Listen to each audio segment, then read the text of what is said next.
السلام علیکم۔ آج ایک بہت ہی اہم ٹاپک پہ بات کر لیتے ہیں کہ ٹی بی کے مریض کو کون سی خوراک لینی چاہیے اور کون سی خوراک اس کو نہیں لینی چاہیے، یعنی کہ اوائڈ کرنا چاہیے۔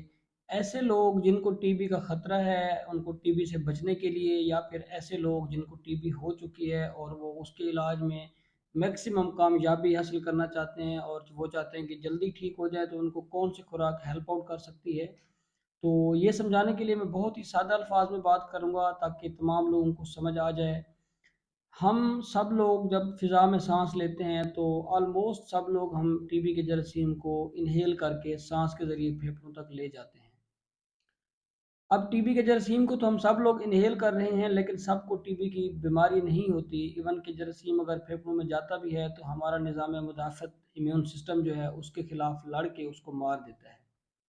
تو اس بات سے ظاہر ہوتا ہے ہمیں ایسی دوائی لینی چاہیے جو ہمارے امیون سسٹم کو مضبوط کرے، یعنی کہ نظام مدافعت، وہ نظام جو جراثیموں کے خلاف لڑتا ہے اس کو مضبوط کرنے والی خوراک ہمیں زیادہ لینی چاہیے، اور ایسی خوراک جو ہمارے نظام مدافعت کو کمزور کرتی ہے اس سے ہمیں اوائڈ کرنا چاہیے۔ اب ایسی کون سی خوراک ہے جو ہمارے نظام مدافعت کو مضبوط کرتی ہے؟ جب ہم پلمنالوجی کی ٹریننگ کر رہے تھے تو ہمارے جو ڈپارٹمنٹ کے ہیڈ تھے وہ ہمیں ایک ایڈوائس دیتے ہوتے تھے کہ جب بھی آپ صبح وارڈ آئیں تو ناشتہ لازمی کر کے آئیں۔ تو جب بھی بھوکے پیٹ آپ ایسی جگہ پہ جائیں گے جہاں پہ ٹی بی کا پریولنس زیادہ ہوگا تو آپ کو ٹی بی کے انفیکشن کا خطرہ زیادہ ہوگا، کیونکہ جب بھی بھوکے پیٹ جائیں گے تو آپ کا نظام مدافعت اتنا اچھا کام نہیں کر رہا ہوتا۔ تو ایک بات یاد رکھیں، ایسے لوگ جو ہاسپٹلز میں کام کرتے ہیں جیسے ہیلتھ کیئر ورکر ہیں، یا ایسے لوگ جن کے ملک میں ٹی بی کے مریض زیادہ ہیں اور اس مرض کے خطرہ زیادہ ہے، ان لوگوں کو صبح کا ناشتہ لازمی کرنا چاہیے۔ بھوکے پیٹ بالکل بھی کام پہ نہ جائیں، کیونکہ اس سے آپ کا نظام مدافعت اچھا کام نہیں کرے گا اور اس بیماری کے ہونے کا خطرہ زیادہ ہوگا۔ اس کے علاوہ ٹی بی کے پیشنٹس کو پروٹین ڈائٹ زیادہ لینی چاہیے۔ پروٹین ڈائٹ آپ کس طرح حاصل کر سکتے ہیں؟ جیسے انڈے کی سفیدی ہے، البیومن ہوتی ہے اس میں، اور انڈے کے چھلکے کے اندر ایک پتلی باریک جھلی ہوتی ہے، وہ ایک بہت ہی اچھا پروٹین ہے۔ اور اس کے علاوہ وہ گلوبولن پروٹین ہوتی ہے جو کہ ہماری باڈی میں سب سے زیادہ مقدار میں موجود ہوتی ہے۔ اور اس کے علاوہ میٹ جو ہے، گوشت، اس کا بہت ہی اچھا سورس ہے۔ اور دالیں جو ہم لیتے ہیں وہ بھی بہت اچھی چیز ہے، اس میں پروٹین ڈائٹ ہوتی ہے، وہ لینی چاہیے۔ اس کے علاوہ سبز پتے والی سبزیاں کھانی چاہیے، کیونکہ اینٹی آکسیڈنٹس ان سبزیوں میں بہت زیادہ ہوتے ہیں، اور اینٹی آکسیڈنٹس ہمارے نظام مدافعت کو مضبوط کرنے میں بہت مدد دیتے ہیں۔ فروٹس کا، فریش جوسز کا استعمال زیادہ کرنا چاہیے۔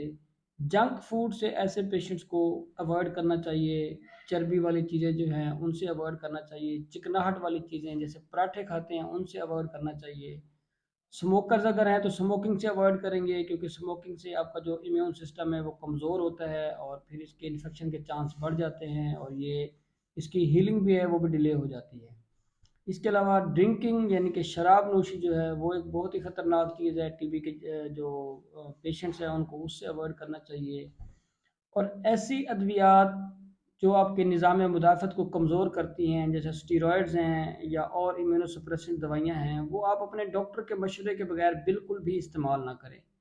کسی بھی کویک کے پاس جا کے اس طرح کی دوائیاں لے کے آپ اپنی بیماری کو یا تو بڑھا سکتے ہیں یا اس کی ہیلنگ کو آپ ڈیلے کر سکتے ہیں۔ اور جب بھی آپ اچھی خوراک نہیں رکھیں گے تو ٹی بی کی جو کمپلیکیشنز ہیں ان کے بھی چانسز بڑھ جاتے ہیں، جس کی وجہ سے لائف ٹائم آپ کو لنگس پرابلم فیس کرنے پڑ سکتے ہیں۔ تو یہ کچھ خوراک میں نے آپ کو بتائی ہے، یہ جو ٹی بی کے مریض ہیں ان کے لیے یہ بینیفیشیل چیزیں ہیں، وہ لیں۔ جن چیزوں سے میں منع کر رہا ہوں ٹی بی کے مریضوں کو ان چیزوں سے اوائڈ کرنا چاہیے۔ بہت شکریہ۔